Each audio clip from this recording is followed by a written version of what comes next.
hadir. Terima kasih atas kehadirannya di Kementerian Perdagangan ini terkait dengan orasi Bapak. Maka dengan ini kami tim dari Kementerian Perdagangan akan menerima Bapak. Monggo, kami persilakan. Terima kasih. Assalamualaikum warahmatullahi wabarakatuh. Perkenalkan Pak, yang aksi dilakukan itu adalah aksi bersama aliansi Serikat Pekerja, Serikat Buruh seluruh Indonesia yang diwakili oleh teman-teman dari Jabodetabek, Jawa Barat, dan Banten. Nama saya Daeng Wahidin, Presiden KBMI, Konfederasi Buruh Merdeka Indonesia. Nanti sambil saya kenalkan dulu, sebelah kanan saya Ibu Sunarti, Ketua Umum DPP SBSI 92. Ini ada Pak Deka Arif Sunadi, Ketua DPC PPMI Kabupaten Bogor. Kemudian ada Bung Saifuddin alias Acil, beliau adalah Ketua Umum DPP Federasi Buruh Karawang. Kemudian Pak Nana, ya, perwakilan dari KSPSI Jemur Hidayat, Jawa Barat. Langsung, boleh deh, sebut nama langsung.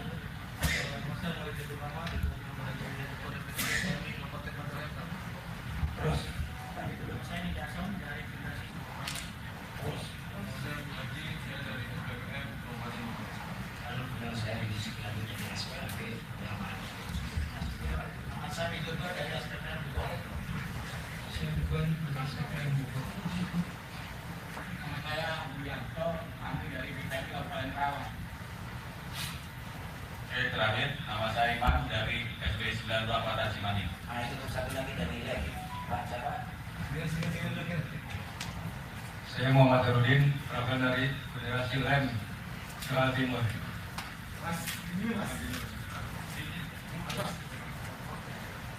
Ya, itu Pak ya. Dan masih banyak lagi di luar. Ada beberapa karena kuota tadi masih 10, tapi saya juga sudah bisa membatasi. Teman-teman, karena saya juga ingin keterwakilan mereka itu merasa tidak terakomodir di sini. Jadi saya mencoba ya kita saling-saling sama-sama memahami jalan. Kemudian kami datang ke sini. Yang pertama adalah ingin menjawab tantangan Pak Zulkifli Hasan yang menyatakan di media Tirto, saya baca bahwa beliau tidak akan mencabut Permendag nomor 8 tahun 2024 walaupun didemo oleh buruh gitu, ya kan? Sebenarnya ini teman-teman jujur aja Pak, ini marah semua. Ini karena mau HUT RI aja, mau ulang tahun kemerdekaan Republik Indonesia. Kita juga punya kesimpulan, tapi saya nggak tahu kalau misalnya nanti aspirasi kami ini tidak ada tindak lanjut lebih lanjut atau sekedar hanya ini menjadi semacam pertemuan-pertemuan yang tak berisi sekedar menggugurkan kewajiban Anda saja tanpa ada realisasi. Ya, kami pertama sudah 2 kali aksi di sini Pak. Yang pertama dulu waktu tanggal 27 Juli ya, 22 Juli ya. 22 Juli dari Kementerian Keuangan kami datang ke sini. Itu yang pertama, tapi tidak ada yang mau menemui kami. Dan kemudian kami reschedule ulang aksi hari ini yang kedua. Dan semua teman-teman di seluruh Indonesia sudah mengkonfirmasi, ya kan, akan melihat dulu di media sosial, di channel-channel YouTube kami secara live streaming perkembangan di sini. Jika memang nanti belum ada realisasi dari Kementerian Perdagangan terkait masalah Permendag itu, nah mereka akan datang dari berbagai pelosok negeri ini untuk datang hadir di sini ke Jakarta, terutama yang dari Jawa Timur, Jawa Tengah, Jawa Barat. Kondisi-kondisi ke depan aja, ya kan? Apalagi di akhir masa jabatan periode Pak Jokowi ini kan, orang buruh juga yang membuat kesal sama Jokowi karena undang-undang sebelumnya, gitu kan? Tambah dengan perusahaan ini. Karena perlu Bapak ketahui, akibat daripada Permendag nomor 8 ini, nanti bisa teman-teman juga saya persilakan nanti untuk menyampaikan situasinya. Akibat dari Permendag nomor 8 ini 2024, anggota kami banyak yang PHK Pak. Saat ini di Bandung Barat itu ada 14 perusahaan yang akan tutup, terutama untuk sektor tekstil. Kemudian nanti apalagi ini di daerah Karawang kemudian Cirebon, kemudian di Jawa Tengah sendiri, Jawa Timur. Ini banyak sekali yang terberak. Sehingga kalau kita lihat data BPS terakhir, penyerapan tenaga kerja itu sisa 2 juta, Pak. Jauh sekali waktu zamannya Pak SBY itu 2004, 2009 sampai 2014 itu penyerapan apalagi ini industri tenaga itu sampai 15 juta. Kenapa di 2024 ini sisa 2 juta? Adapun yang banyak ya tenaga kerja asing saja. Nah ini jadi persoalan, Pak. Nah sementara di sisi lain negara lagi sedang butuh dana untuk banyaknya pembangunan. Bagaimana mungkin Anda bisa dapat dana dari buruh pajak penghasilan kalau banyak yang ter-PHK? Karena yang ter-PHK itu akan menjadi beban negara. Tolongin Pak Dirjen ini kan pakar semua ini. Pendidikannya lebih tinggi daripada kita. B1, S2, S3, kok gak mikir ke situ gitu loh. Bagaimana mempertahankan industri kita? Belum lagi nanti ketika motor listrik, mobil listrik berproduksi 200 vendor. Anak-anak perusahaan dari yang hari ini memproduksi mobil bahan bakar minyak dan diesel itu akan tutup juga. Bagaimana ini kita ini kok jadi tidak bisa menjadi tuan rumah di negeri sendiri? Anda biar Bapak mah enak bukan negeri sipil. Harusnya Bapak itu semua ini berhikmat kepada kami. Karena Anda dibayar dari pajak-pajak kami hari ini. Ini semua Bapak mayoritas masih ada yang kerja, Pak. Saya masih bekerja, ini masih bekerja. Kami juga pengangguran di sini walaupun kami pimpinan buruh. Gitu loh. Ini yang harus Bapak sadari, bagaimana mempertahankan industri nasional agar supaya jutaan rakyat kita yang hari ini 100 juta orang yang pusing cari makan tiap hari ini bisa makan, Pak. Kalau Bapak Anda sudah dapat tunjangan dari ini, dari negara, kami inilah. Terus bagaimana efeknya dengan teman-teman korban PHK yang membuat usaha-usaha UMKM? Siapa yang mau beli? Yang biasanya beli tiap hari di situ di depan pabrik, sekarang pabriknya tutup. Tambah banyak lagi aja pengangguran, tambah banyak orang susah. Gimana ini revolusi mental? Nawacita. Ada ini. Kerja, contohnya kerja di rakyat aja. Jadi tolong ini bapak-bapak semua, bapak ini pejabat-pejabat semua, saya yakin lah. Bapak ngerti lah tentang sistem perdagangan ini. Kalau menteri nggak tahu perdagangan, wajar Pak, dia itu ketua partai politik, nggak ngerti dagang dia. Pak Zulkifli Hasan itu nggak ngerti dagang, yang kerja ini bapak-bapak semua. Makanya saya mau temui Pak. Percuma juga kita mau temui Pak Zulkifli Hasan, katanya mau didemo tahu datanya kabur. Bapak lagi jadi Menpora. Bapak yang disuruh, padahal dia sendiri nggak ngerti masalah perdagangan. Ya kan? Tahu aja kalau partainya juga ikut dibegal kayak Golkar, baru tahu rasa nanti. Ya kan? Ini yang ngerti urusan kayak gini Bapak semua, Pak. Tapi tolong Pak, Bapak ini bekerja tolong berhikmat kepada rakyat. 10 juta sekarang generasi Z ini sudah kesulitan dan frustasi cari kerja. Anda bisa bayangkan orang frustasi cari kerja Pak sekarang. Di mana hati nurani bapak-bapak semua ini? Ya kan? Enak aja bikin kebijakan. Peraturan termasuk tapera ini semua, ini kan diprotes juga oleh pengusaha. Makanya kami dengan sadar diri, kebijakan ini sudah mengganggu privasi kami. Maka kami bekerjasama dengan Apindo untuk sama-sama bagaimana mencegah ini. Kenapa kami ambil tindakan ini? Untuk mempertahankan bahwa negara ini mampu menjamin pekerjaan bagi rakyatnya. Amanat konstitusi, Pak. Anda sudah disumpah semua menjadi pejabat, tunduk dan patuh terhadap konstitusi Undang-Undang Dasar 45 Pancasila.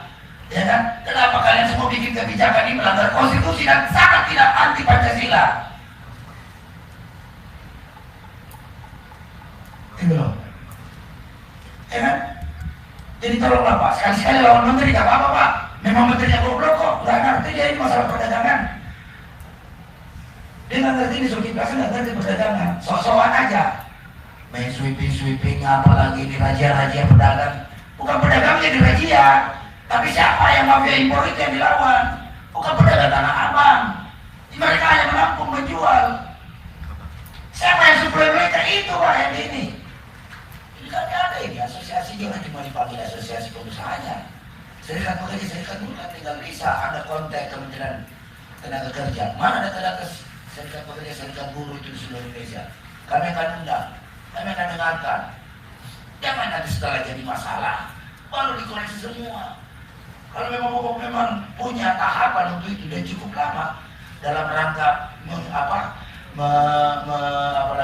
membatasi juga impor-impor lain dan mensinkronkan dengan yang lain. Dan kita juga sepakat Pak dalam rangka mempertahankan industri nasional kita, industri tekstil kita, agar kita ini benar-benar seperti apa yang dikatakan oleh Bung Karno, berdiri di atas kaki sendiri. Ini sudah 79 tahun Indonesia udah mau merdeka. Sebentar lagi masih aja hari ini 100 juta Indonesia tambah miskin. Gimana? Bukan karena saya dimaksud dengan kesejahteraan itu adalah tidak ada orang miskin di negara Indonesia di hari kemerdekaan, itu kata Bung Karno. Jadi tugas kita ini sebagai anak bangsa, generasi penerus bangsa ini, bagaimana mewujudkan apalagi cita-cita daripada konstitusi kita itu menjaga kebenaran Indonesia, mencerdaskan kehidupan bangsa, mensejahterakan seluruh Indonesia. Itu tadi. Tapi kebijakannya seperti ini pada akhirnya kami ngomong dulu baru ada. Itu kan sama aja, ada lempar on the water aja. Gua buat nih, permendak nih. Ada yang ngomong nggak? Kalau ada yang ngomong, gua apa itu? Itu. Tadi dikasih, jadi wajar ketika sangka-sangka buruk terhadap Kementerian Perdagangan bahwa di sini juga ada mafia impor, itu tidak bisa disalahkan juga 100% Pak. Karena situasinya begitu, ya kan? Maka saya harapkan, daripada kita sudah ketemu nih, nomor telepon, nomor WA sudah ada. Nah, mari kita diskusi sama-sama. Jangan pikir kami di buruh ini kerja di pabrik nggak kerja apa-apa Pak, ya kan? Kami juga sekolah, ijazah saya asli, nggak palsu kayak Jokowi. Ya kan? Saya terus terang aja, ya kan? Di sini banyak Pak, kami punya juga Pak. Di buruh itu lengkap Pak. Bapak nggak pakai baju kalau nggak ada buruh. Kancing ini buruh yang bikin, ya kan? A sampai Z buruh semua yang bikin. Bapak sebagai pemerintah menyiapkan regulasi untuk membantu kita. Kalau buruh sejahtera, setoran pajaknya juga gede. Gaji Bapak bisa juga naik, kami juga naik. Jadi semua sama-sama enak Pak. Ya kan, jangan cuma Bapak yang enak, kita yang hancur Pak, ya kan? Jangan sampai buruh frustasi, ini bahaya Pak. Buruh frustasi, karena kenapa? Di rumahnya ada anak kecil yang menangis minta jajan dan dikasih jajan. Asal tahu aja Pak, 8 juta sampai 9 juta hari ini buruh Indonesia, anggota saya, teman-teman saya Pak, jadi kan tidur dalam keadaan lapar. Ada itu nawacita itu, revolusi mental, yang ada revolusinya mental. Ini kita ini parah ini Pak, saya bilang ini parah ini, jadi harus segera Bapak perbaiki. Kita siap Pak, sama-sama berdiskusi begini. Kami juga punya tim. Kalau masalah itu Bapak mau, ya kan? Kita kasih data real sebenarnya, bukan omdo, bukan omon-omon kata Pak Prabowo. Kita kasih yang real, ini loh kondisi yang terjadi di dunia tekstil. Sekian. Mananya yang salah? Ini Pak, impor dari Cina ini, ya kan? Mungkin dia pakai standar ganda misalnya, ya kan? Dia bikin, dia jatuhkan harga semurah mungkin sampai industri kita bangkrut. Sudah bangkrut, nggak ada lagi produksi, nah baru dia mainkan harganya lagi, balik modal. Nggak ada Pak, namanya bisnis pasti mau untung Pak. Ini kan strategi dagang yang mau dibangun. Nah kita bagaimana membangun strategi dagang kita juga menguntungkan rakyat Indonesia. Harus berani kita proteksi kita punya rakyat. Jangan mau semuanya masuk, tenaga kerjanya asing, pakaiannya asing, apa-apa serba asing, ya kan? Kita cuma menang telur asin aja Pak, ya kan? Itu dong, jadi berpikir begitu Pak. Ya, jadi saya harap Kementerian Perdagangan juga terbuka. Ya, ada data-data yang kurang matching, ya bicara dengan kita. Kita siap kok. Ini sebentar lagi motor listrik dan mobil listrik. Nah ini Pak, dampaknya serius lagi nih Pak. Saya kasih ingatkan dari sekarang. Ini nih ada nih sektor dia nih Pak. Logam, elektronik, mesin, otomotif. Itu sebentar lagi kalau itu terlalu diliberalkan seperti hari ini, terlalu liberal, Bapak tidak main proteksi, itu 200 vendor Pak. 200 vendor satu merek itu bisa tutup. Dan berapa lagi orang-orang yang ter-PHK, berapa lagi rakyat yang tidak bisa makan gara-gara kita salah bekerja. Karena kunci kuncinya Bapak ini disumpah, ya kan? Kebijakan Bapak sangat mempengaruhi isi perut kami. Jadi Bapak salah bikin kebijakan, jutaan orang kelaparan. Bapak benar bikin kebijakan, jutaan orang sejahtera. Nah, ini. Ini hidup ini sementara, Pak. Bapak disumpah atas nama Al-Quran agama masing-masing. Ya kan? Pasti Bapak mati. Nggak ada di sini nggak mati. Itu nanti harus dipertanggungjawabkan itu dunia akhirat. Ya kan? Dan saya berharap Kementerian Perdagangan benar-benar serius mengatasi ini. Oke, kita bilang setelah ini kan ada waktu masuknya kami itu kalau Anda tidak kooperatif setelah 17 Agustus dan tidak ada indikasi untuk melakukan perbaikan terhadap Permendag ini, ya kita sebut lagi. Tapi kalau Bapak udah datang terbuka aja diskusi kita, ya ngapain juga kami demo? Demo itu kami itu supaya ada komunikasi begini, Pak. Kemarin kami terpaksa datang ke sini karena Bapak kabur semua, nggak ada yang mau terima kita. Makanya kami datang lagi kalau sudah terima begini. Ya memang tujuannya unjuk rasa demonstrasi itu ada komunikasi begini, gitu loh, Pak. Jadi kalau sudah terbuka begini, ngapain juga kami demo? Paling kirim perwakilan, kita rapat di sini bicara apa Pak, kalau perlu pakai slide di situ, ya kan? Nah, pagi sampai malam kita ladenin, yang penting ini demi kebaikan kita semua, Pak. Demi kebaikan harkat martabat kaum buruh Indonesia. Itu Pak. Terima kasih. Assalamualaikum warahmatullahi wabarakatuh. Baik, Bapak-bapak, terima kasih atas masukan dari Bapak-bapak semuanya terkait stakeholder ini. Merupakan rekomendasi dari Kementerian Perdagangan untuk menyusun dan merumuskan peraturan-peraturan berikutnya di lingkungan Kementerian Perdagangan. Maka dari itu nanti komunikasi lagi, telepon Bapak-bapak ada di tim kami. Jika ada kegiatan rapat-rapat, monggo dari Dirjen Perdagangan Luar Negeri atau direktur lainnya, nanti kita libatkan, bisa datang di Kementerian Perdagangan ini minimal silaturahmi seperti ini. Baik, terima kasih Bapak-bapak, Ibu-ibu atas perhatiannya dan atas kasih sayang terhadap Kemendag ini, Pak. Terima kasih. Wassalamualaikum warahmatullahi wabarakatuh. Waalaikumsalam.